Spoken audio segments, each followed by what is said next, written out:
Hey, welcome back to another video with us, Ellie and Lucas. If you haven't seen last week's video, pause real quick, click the link right up here, and go watch that one first. Actually, you don't really have to, but you should, just because. For us. For me, do it for me.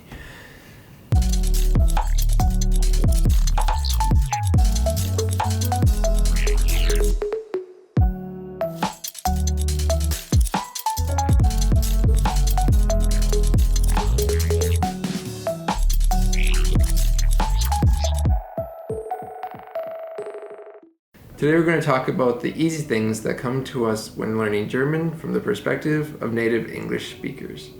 But first, I am super excited because we were so close to almost being halfway to our goal for this year, which is to have 2,000 subscribers. And to be honest, we hope we get more than that, but 2,000 was a pretty huge goal for us. I didn't even think we'd get to 800, and we passed that a few miles ago. A few subscribers. So, please help us get there. We would love it if we could get there. First thing on today's list is the alphabet of the German language. Luckily for us as English speakers, it's basically the exact same, with the exception of 4 extra letters, which are practically the same letters, just with little dots above them. And one looks a little squiggly. I can't even imagine learning a language that doesn't have the English, Germanic, whatever it's called, style alphabet. If I had to learn new letters, I'd be done. I don't think I could do it. I'm though interested to learn Arabic and Chinese just to see what it would be like. Another advantage to learning German from the English speaking background is that words sound as they're typed. And I know this can be really challenging if anyone is trying to learn English because there's words that sometimes there's silent letters. For example, the word colonel when used for the military in English is spelled C-O-L-O-N-E-L, but you pronounce it with an R. Colonel. Explain that one to me, America. Colonel. Yeah, all growing up, I thought it was colonel. So that's how I'd always say it. People are always like, that's not what you say, it's colonel. I was like, nuh-uh, that's not how it's spelled.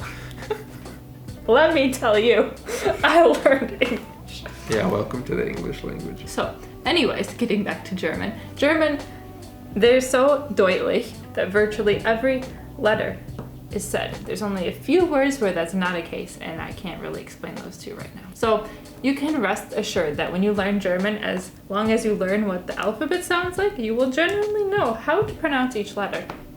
Plus, German can feel kind of familiar to you just because some words from German are used regularly in English, such as the word kindergarten or bratwurst. Now, granted, in German you would say bratwurst because the W has the English V sound, and in American we say bratwurst. But it's it is the exact same spelling and it means the exact same thing. So even when you're new to German, you've already got something going for you. Also, there's words that that are kind of pretty much universal. So for example, in English you have the word computer, and in German you can also use the word computer. You have the word laptop, you have the word DVD. There's a lot of email, a lot of techie stuff for sure. Is the direct same spelling as English, or at least really, really similar. Tractor in the States is just change the C to a K and you have a tractor.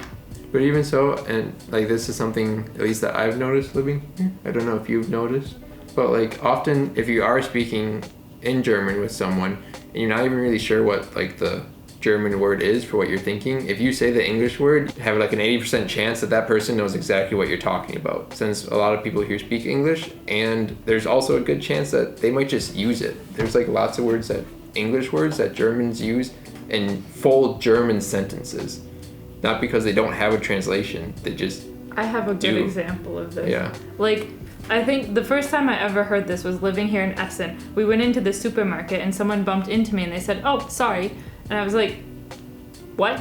That was English. How did you know I was American? But then it kept happening, and I would also hear other people would say, "Oh, sorry." And I just realized that they've adopted the they've adopted the English sorry to mean Entschuldigung, maybe because it's shorter and quicker to say, or maybe because it makes them look cool. I don't know.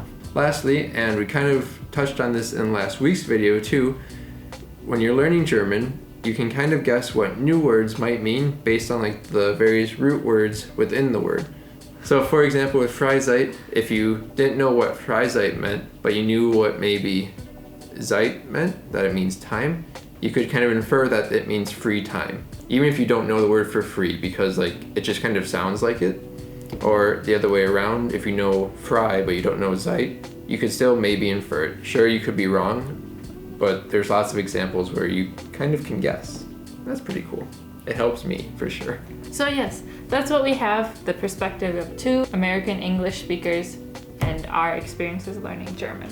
If you have anything else to share, please drop it in the comments below. And please, please, please, please help us get to our 2,000 subscriber mark by the end of this year. We will see you next week. Mark, we're back. Today we're going to talk about the easy things that come with learning the German language. That's not a good one. Are you talking about the N in Spanish? No. Oh, the accent. No, like Like the Colonel in the like army. Colonel Sandal. Colonel Sanders. That's what I meant.